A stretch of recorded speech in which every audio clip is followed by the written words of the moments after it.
Deirdre McCloskey ha tomado una serie de temas económicos e históricos, los ha hecho accesibles y ha arrojado luz muy importante a estos temas. Por ejemplo, el tema de qué es más importante, si combatir la pobreza o combatir la desigualdad. Ha entendido, de hecho, el liberalismo y dice que es muy importante defender el liberalismo, que el liberalismo ha funcionado muy bien, y esto lo dice en un momento en que mucha gente está decepcionada del liberalismo. Deirdre McCloskey acaba de recibir el premio Una vida por la libertad de Caminos de la Libertad, que es un proyecto del Centro Ricardo B. Salinas Pliego. Para mí es un placer poder conversar con Deirdre McCloskey. Vamos a hacer esta conversación en inglés. Because you don't speak Spanish, no, you're a gringa. I'm a gringa. Una gringa. Yeah, and because I want our audience to listen to you make your arguments.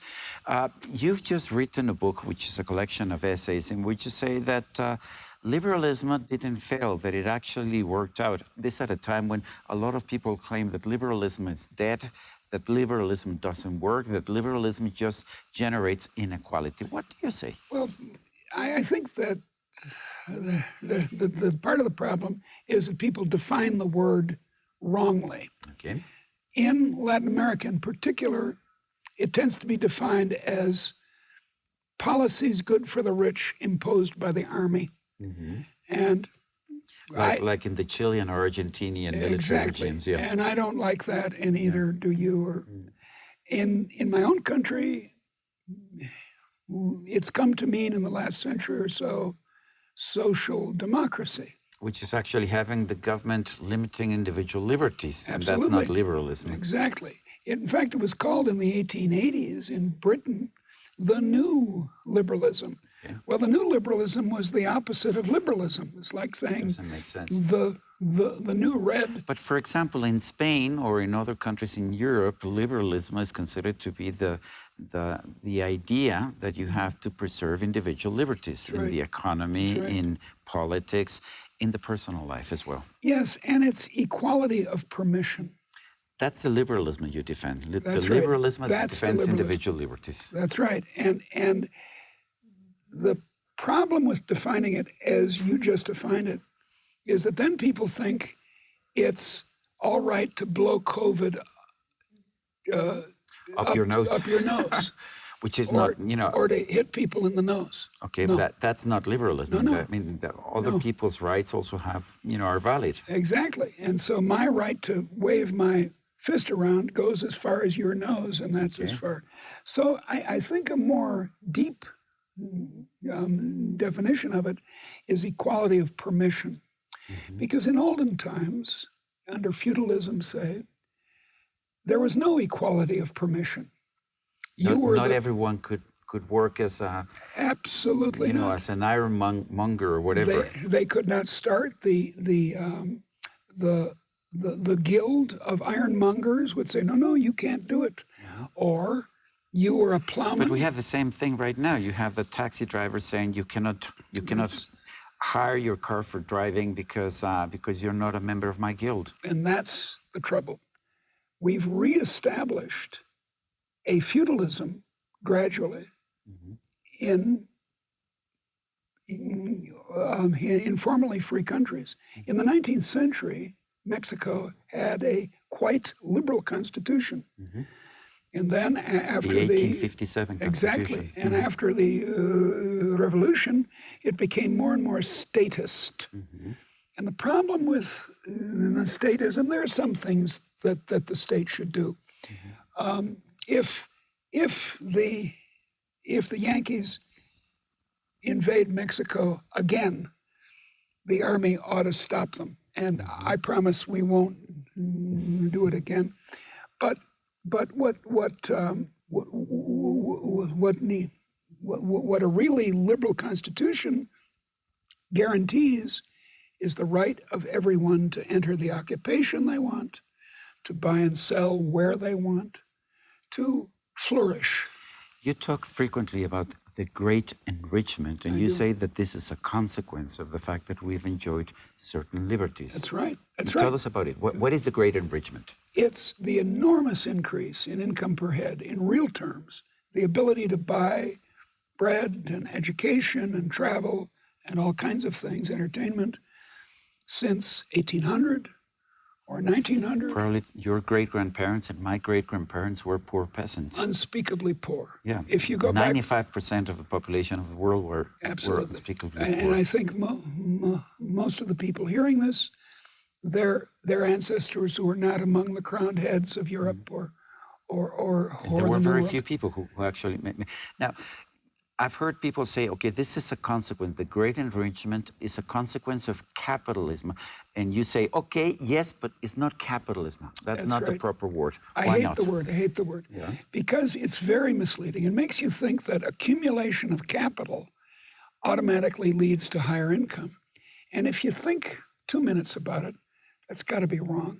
Because if you just pile up buildings Money or money or if I have a pool educations with coins. or educations or Scrooge McDuck piles of money, that doesn't enrich people. What enriches people is new ideas, innovation, new ways of making bread, new ways of making bottled water, new ways of TV, and so forth. Or making telephones. You talk about innovism. It's a new word. You coined that word. That's a much better word because it focuses on what's special about the modern world. Before 1800, we innovated occasionally, invented the bow and arrow, and invented this, invented that, the Roman road. But it was wheel, slow. The fire. Fire. Actually, these were all very important inventions, but they were very slow.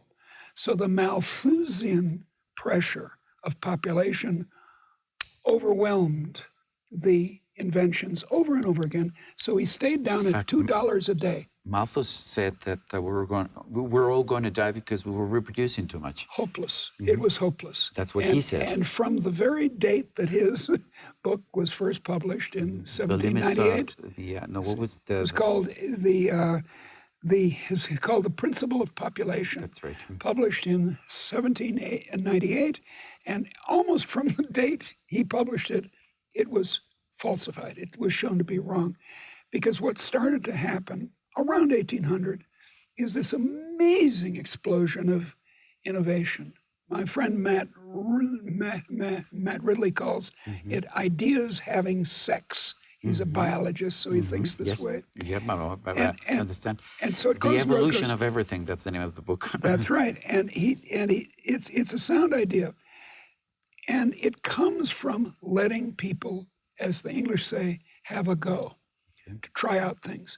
Equality of permission, not equality of opportunity. Now, there are people like Thomas Piketty, however, who say that this liberalism has led to a society grossly unequal, and that's not acceptable. What do you say? No, he's wrong on all kinds of counts. For one thing, the really unequal society, as we just said, was before liberalism.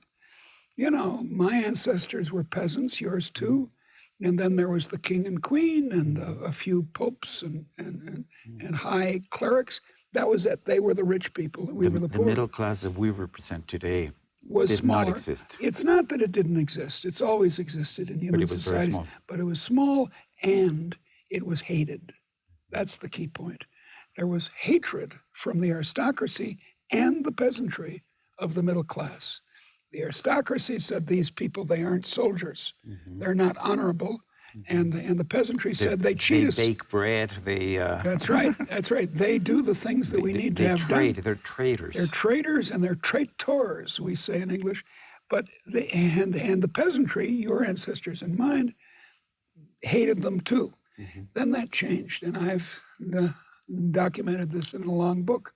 It changed first in Holland in the 17th century, the 1600s, and then the English got a Dutch king, and it changed there too. And in the 18th century in England and Scotland and then elsewhere, we started to let people be bourgeois and you honor actually it. have three book series in which you deal about the area of the bourgeoisie. You talk about the bourgeois virtues. Can there be bourgeois virtues? I mean, Yes. Gustave Flaubert said at one point that that anytime he thinks of base people, that's the bourgeois. That's right. That's and it's a conviction of the journalists, the intellectuals, the professors of the modern world, that there's something terrible about being in business. That's to go back to the earlier system that liberalism overcame. We got beyond, at first, I call it the bourgeois revaluation, where we started to think, well, it's not so bad to innovate. It's not so bad to build stuff. Let me go back to inequality. You said that Thomas Piketty is wrong. And I've always maintained, we have to decide, what do we want to do? We want to combat inequality or combat poverty? What's best? Well, look, you're smarter than I am. I actually know you are. I do not agree, but that's all right. I've known you he's actually smarter than I am. And among the things that you're smarter at is that you're completely fluent in English. Mm-hmm. And I, like the gringo that I am, I don't know Spanish. Mm-hmm. Well, how are we going to make you and me equal? Let's see. Pound nails into your head until you're as stupid as I am, until you forget English. Now, that's the trouble. Equality of income is only one of the possible equalities of beauty. Mm-hmm. There are many women, alas, who are more, well, not alas, but there are many women who are more beautiful than I am. Mm-hmm. I admit it.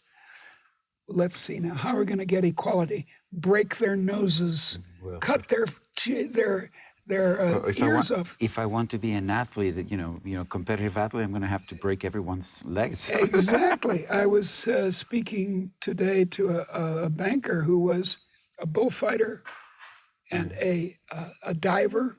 Yes, that sounds like Luis Niño de Rivera. That's He's right. a Renaissance man. Yeah, that's who it was. And one thing after another.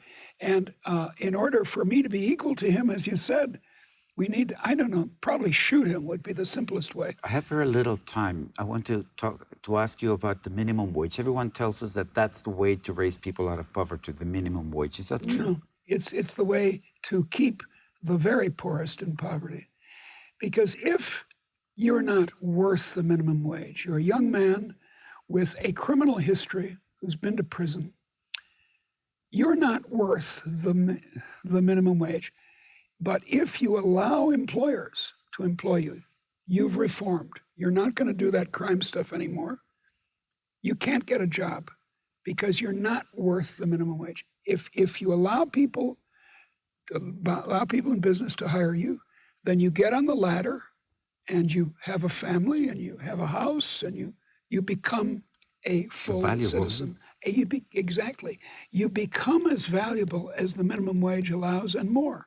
But if you don't allow the guy ever to work, which alas is what happens in the United States to our very large ex-prisoners, mm-hmm. They don't ever become valuable members of society. Just one big issue and one more question. You were a man, you decided to become a woman. I was. Speaking of free countries. Speaking of free countries, that wouldn't have been allowed in countries that aren't free. Why is it so important to you and to everyone to know that you have the freedom to make a decision in your personal life? Well, because it's being fully human. If you're a child or a slave, you're not allowed to be fully human. If you're an adult who can make decisions for yourself, that means you can't say, I decide to fly. No, you can't do that. The things within the capacity of permissions, that's what matters. And it's a wonderful thing. In my own country, homosexuality, which is not what I am, but homosexuality until recently was against the law. It was punished. And people went to prison for it. Not ever in Mexico, thank God. But, this is part of being a full human, is to let love flourish. Deirdre McCloskey, I know you don't agree with me. I admire you so much. It's a great pleasure to be able to talk to you. And I'm so happy that Caminos de la Libertad has decided to give you the award, Una Vida por la Libertad. You represent A Life in Liberty. Thank you, dear. Thank you so much. Y a usted, amigo televidente, que hace posible este programa, se lo agradezco también. Esto es todo por hoy, pero no se lo olvide. Nos vemos la próxima.